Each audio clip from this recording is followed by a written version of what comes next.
Ricky, back to the Emeek. When there's acceptance, then you come back because YouTube has all the traffic. It's just a big process.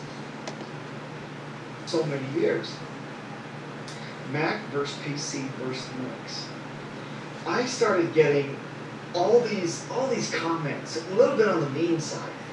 Now, they wasn't from me. I haven't left very many comments to you at all.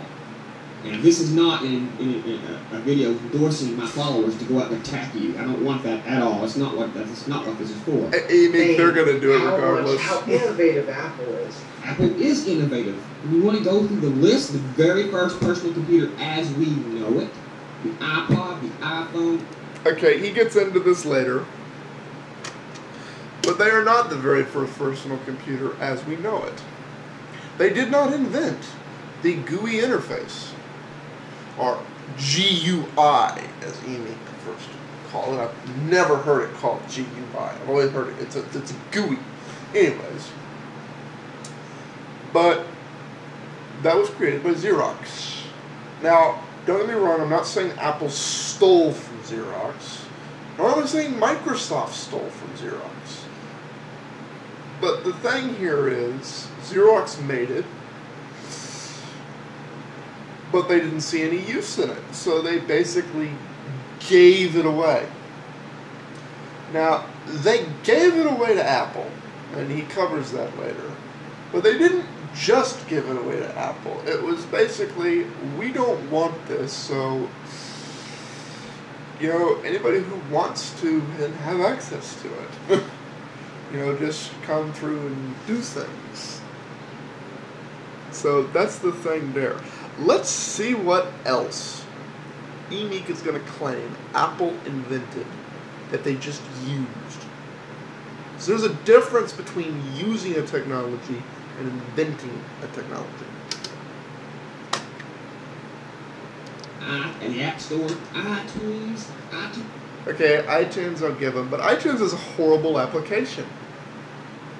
You know, we live in a multi-OS world. iTunes is a horrible application on Windows. iTunes is not available at all on Linux. It has revolutionized the industry. Apple has done nothing but push the... You know, if they really wanted to revolutionize, they'd make a version of iTunes for Linux.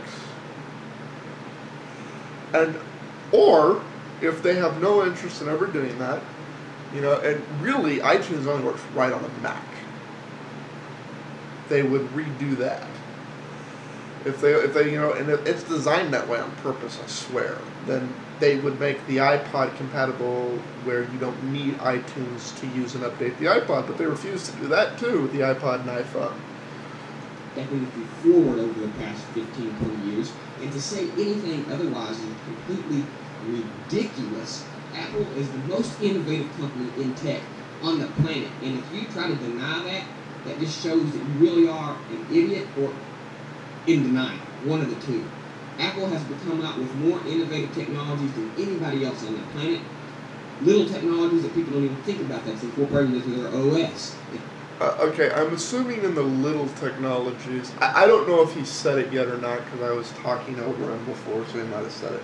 At some point here he claims Apple invented FireWire.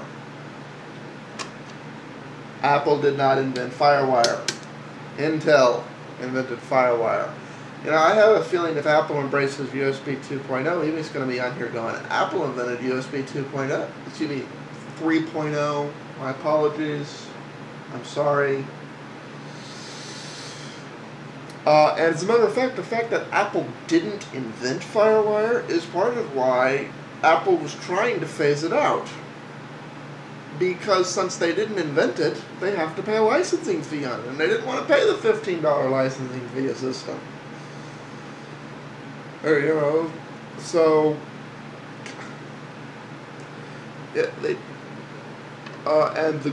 I'm assuming what his last comment was, he was talking about the GUI innovations. So, let's look at that. Apple has this thing called Expose. Compiz has this thing called Expo. And it works great. And it's the same damn feature. it works better over here where it was created. Apple basically stole this. They didn't do it first. And so they didn't innovate there. And the big technologies that people use every day, like iTunes and the iPhone and the iPod. I mean, Microsoft has done nothing for the tech world like Apple has. Now they're coming out with, not that they made FireWire. Come on, they invented FireWire. I already covered this. All these things, they help make all these things a standard. DisplayPort now has become a standard.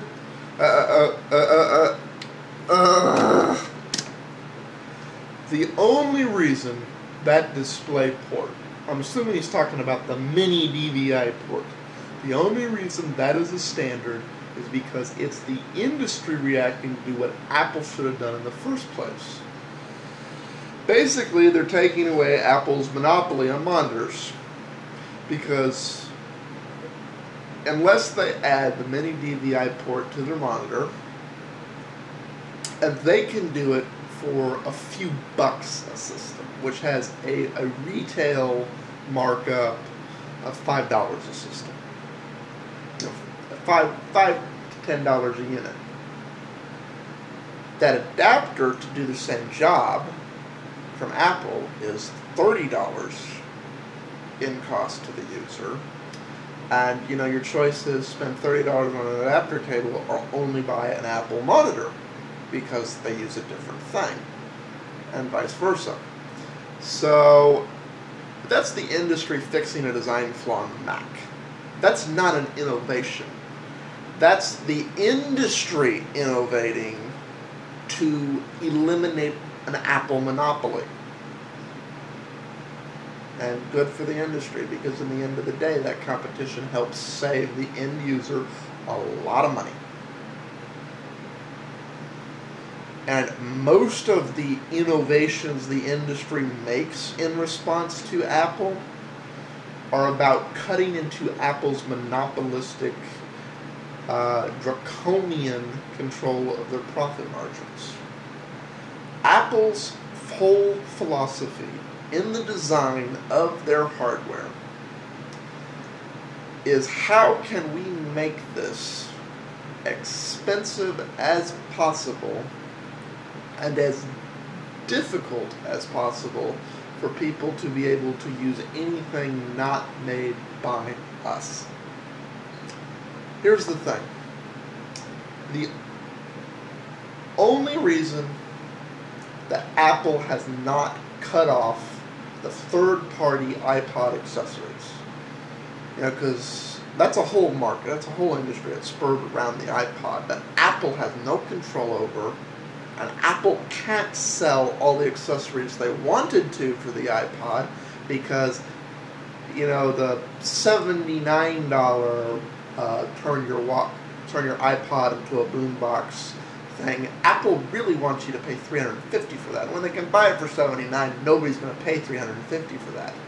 Another reason they haven't cut that off is because Apple cannot figure out a way to reinvent the connection that an iPod-like device uses, because it uses USB right now, in a way that it would break that compatibility and it would still be universal. Because the only way they can do that is make the iPod only work with OS X and only work with the Mac, which is really how it's designed in the first place, but you can still, with some problems, get it to work with Windows and Linux.